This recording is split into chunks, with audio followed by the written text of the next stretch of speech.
ರಾಜ್ಯ ಕಾಂಗ್ರೆಸ್ನಲ್ಲಿ ಆಗಿರುವಂತಹ ಬೆಂಕಿ ಬಿರುಗಾಳಿ ಇನ್ನೊಂದು ಕಡೆಗೆ ನೀರು ಯಾರಾದರೂ ಹಾಕುವಂಥ ಕೆಲಸ ಆಗಬೇಕು. ಅದು ಹೈಕಮಾಂಡ್ನಿಂದ ಹಾಕಬೇಕಾಗಿದೆ. ಬಟ್ ಹಂಗಾಗ್ತಿಲ್ಲ. ಬೆಂಕಿ ಒಂದು ಕಡೆಗೆ ಉರಿತಾ ಇದ್ರೆ ಇನ್ನೊಂದು ಕಡೆಗೆ ಗಾಳಿ ಬೀಸ್ತಾ ಇದೆ, ಹೊತ್ಕೊಂಡು ಉರಿತಾ ಇದೆ. ತಣ್ಣಗೆ ಮಾಡುವಂಥ ಕೆಲಸ ಹೈಕಮಾಂಡ್ ಮಾಡಬೇಕಾಗಿದೆ. ಈಗ ಹೈಕಮಾಂಡ್ ಮುಂದೆ ಬಲ ಪ್ರದರ್ಶಿಸುತ್ತಾ ಸಿಎಂ ಬಡ. ಸಿಎಂ ಆಪ್ತ ಸಚಿವರ ಸಭೆಯಲ್ಲಿ ದೆಹಲಿ ಚಲೋ ಬಗ್ಗೆ ಈಗ ಚರ್ಚೆ ನಡೀತಾ ಇದೆಯಂತೆ. ದೆಹಲಿಗೆ ಸಂಪೂರ್ಣ ಬಲದೊಂದಿಗೆ ಹೋಗುವ ಚರ್ಚೆಯನ್ನ ಮಾಡಲಾಗ್ತಾ ಇದೆ. ಆ ರೀತಿಯ ಬಲ ಪ್ರದರ್ಶನ ಈಗ ಅಗತ್ಯತೆ ಇಲ್ಲ ಅಂತ ಸಿಎಂ ಹೇಳಿದ್ದಾರೆ. ಹೈಕಮಾಂಡ್ ಕರೆದಾಗ ಹೋಗಬೇಕಾಗಿರುವಂಥದ್ದು ನನ್ನ ಡ್ಯೂಟಿ. ಎಸ್, ಬ್ರಿಲಿಯಂಟ್ ಮೂವ್ ಅದು. ಅಧ್ಯಕ್ಷರ ಜೊತೆಗೆ ಮಾತನಾಡಿದ್ದೇನೆ, ಏನಾಗುತ್ತೆ ನೋಡೋಣ ಅನ್ನುವಂಥ ಮಾತನ್ನ ಸಿದ್ದರಾಮಯ್ಯನವರು ಹೇಳ್ತಾ ಇದ್ದಾರೆ. ಸೋನಿಯಾ ಗಾಂಧಿ, ರಾಹುಲ್ ಅವರು ಏನಂತಾರೆ ನೋಡೋಣ ಅನ್ನುವಂಥ ಮಾತು ಸಭೆಯಲ್ಲಿ ಆಪ್ತ ಸಚಿವರಿಗೆ ಸಿಎಂ ಸಿದ್ದರಾಮಯ್ಯನವರು ಹೇಳಿದಾರಂತೆ. ನಿಜವಾಗಿಯೂ ಆ ರೀತಿಯಾಗಿ ಮಾತು ಕೊಟ್ಟಿದ್ದು ಗೋಜಲು ಮಾಡ್ಕೊಳ್ಳೋಕೆ ಹೋಗ್ಬೇಡಿ. ಕೊಟ್ಟಿದ್ದೀರಾ ಅನ್ನುವಂಥದ್ದೇ ಹೈಕಮಾಂಡ್ ಕಡೆಯಿಂದ ಕೇಳಿ ಬರ್ತಾ ಇರುವಂಥ ಮಾತು. ಕೊಟ್ಟು ಬಂದಿದ್ದೀರಾ, ಆಣೆ ಕೂಡ ಮಾಡಿದ್ದೀರಾ, ತಲೆ ಮೇಲೆ ಕೈ ಇಟ್ಟು ಆಣೆ ಮಾಡಿ ಬಂದಿದ್ದೀರಾ ಅಂತೇಳಿ ಆ ಥರ ಆಗ್ಬಿಟ್ಟು ನಿಮ್ಮ ಸುತ್ತಮುತ್ತಲಿರೋರ ಮಾತನ್ನು ಕೇಳ್ಕೊಂಬಿಟ್ಟು ಹಾಳು ಮಾಡ್ಕೊಳ್ಳೋಕೆ ಹೋಗಬೇಡಿ. ರಾಜಕೀಯದಲ್ಲಿ ಒಂದು ಒಳ್ಳೆ ಹೆಸರು ಇಟ್ಕೊಂಡಿದ್ದೀರಾ. ಕೊನೆಯದಾಗಿ ವಚನ ಭ್ರಷ್ಟ ಆದರು ಅನ್ನುವಂಥದ್ದನ್ನು ಆರೋಪವನ್ನು ಇತಿಹಾಸದ ಪುಟಗಳಲ್ಲಿ ದಾಖಲು ಮಾಡ್ಕೊಳ್ಳೋಕೆ ಹೋಗಬೇಡಿ. ಕೊಟ್ಟಿರುವಂಥ ಮಾತಿನ ವಿಚಾರದಲ್ಲಿ ಇದ್ದರೆ ಕೊಡಲೇಬೇಕಾಗತ್ತೆ. ಇಲ್ಲದೇ ಇದ್ದರೆ ಸೇಮ್ ವಚನ ಭ್ರಷ್ಟ ಅನ್ನುವಂಥ ಆರೋಪವನ್ನು, ಕಳಂಕವನ್ನು ಸಿದ್ದರಾಮಯ್ಯರು ಹೊತ್ಕೊಳ್ಬೇಕಾಗತ್ತೆ ರಾಜಕೀಯ ಕೊನೆಯ ಘಟ್ಟದಲ್ಲಿ. ಕಾರಣ ಕಾಂಗ್ರೆಸ್ ನಿಮಗೆ 2007ರಲ್ಲಿ ನಿಮ್ಮನ್ನು ಕರ್ಕೊಂಡಾಗ, ನೀವು ಸೇರ್ಪಡೆಗೊಂಡಾಗ ನೀವು ವಿರೋಧ ಪಕ್ಷದ ನಾಯಕರಾಗಿಯೂ ಕೂಡ ಸೇವೆಯನ್ನು ಸಲ್ಲಿಸಿದ್ರಿ. ಅದಾದ ನಂತರ 2013ರಲ್ಲಿ ಮುಖ್ಯಮಂತ್ರಿ ಆದ್ರಿ. 7.5 ವರ್ಷ ಮುಖ್ಯಮಂತ್ರಿಯಾಗಿ ನೀವು ಅಧಿಕಾರವನ್ನು ವಹಿಸಿದ್ದೀರಾ.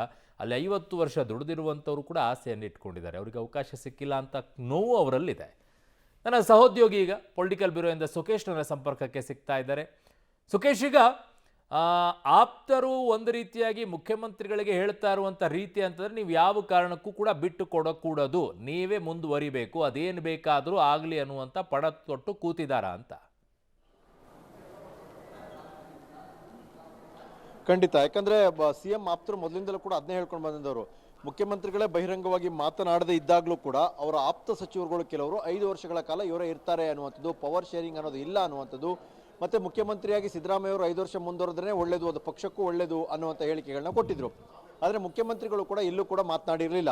ಯಾವಾಗ DCM DK ಶಿವಕುಮಾರ್ ಅವರು ನಮ್ಮಿಬ್ಬರ ಒಂದು ಅಗ್ರಿಮೆಂಟ್ ಆಗಿದೆ ಅಂತ ಹೇಳಿದ್ರು, ಆಗ ಮುಖ್ಯಮಂತ್ರಿಗಳು ಪ್ರತಿಕ್ರಿಯಿಸಿದ್ರು ಯಾವುದೇ ಅಗ್ರಿಮೆಂಟ್ ಇಲ್ಲ ಅನ್ನುವಂಥದ್ದನ್ನ. ತದನಂತರದಲ್ಲಿ 2.5 ವರ್ಷ ಕಳೆಯುವವರೆಗೂ ಆಗಾಗ ನಿರಂತರ ಚರ್ಚೆಯಲ್ಲಿತ್ತು ಹೊರತು ಎಲ್ಲೂ ಕೂಡ ಸಿಎಂ ಆಗಲಿ ಅಥವಾ DCM ಆಗಲಿ ಬಹಿರಂಗವಾಗಿ ಮಾತುಗಳನ್ನ ಆಡ್ತಾ ಹೋಗಲಿಲ್ಲ.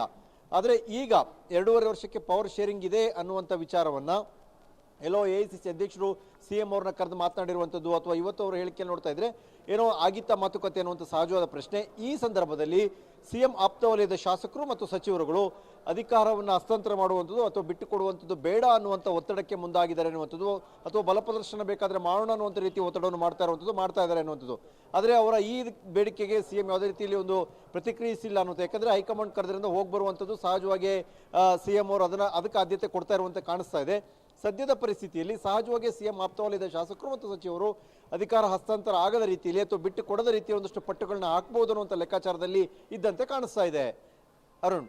ಓಕೆ ಸುಖೇಶ್, ಈಗ ಮಾತುಕತೆ ಆಗಿದೆ, ಇಬ್ಬರ ನಡುವೆ ಕೂಡ ಒಪ್ಪಂದ ಆಗಿದೆ ಅನ್ನುವಂಥದ್ದೇ ಆಗಿದ್ದರೆ ಸಿದ್ದರಾಮಯ್ಯನವರು ಬಿಟ್ಟು ಕೊಟ್ಟರೆ ಅವರ ರಾಜಕೀಯದ ಕೊನೆಯ ಘಟ್ಟದಲ್ಲಿ ಒಂದು ಒಳ್ಳೆಯ ಹೆಸರನ್ನ ಇಟ್ಕೊಳ್ತಾರೆ. ಬಿಟ್ಟು ಕೊಡದೇ ಇದ್ರೆ ವಚನ ಭ್ರಷ್ಟ ಅನ್ನುವಂಥ ಆರೋಪವನ್ನು, ಕಳಂಕವನ್ನು ಹೊತ್ಕೊಳ್ಬೇಕಾದಂಥ ಪರಿಸ್ಥಿತಿ ಸಿದ್ದರಾಮಯ್ಯನವರಿಗೆ ಬರುತ್ತಾ ಅನ್ನುವಂಥದ್ದು.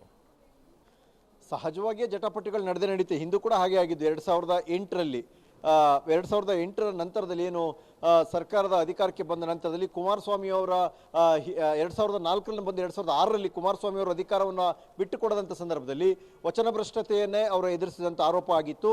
ತದನಂತರ 2008ರ ಚುನಾವಣೆಯಲ್ಲಿ ಅದು ಬಿಜೆಪಿಗೆ ನೆರವಾಯಿತು. ಹೀಗೆ ಅವೆಲ್ಲ ಒಂದು ರಾಜಕೀಯ ಉದಾಹರಣೆಗಳಿದ್ದಾವೆ.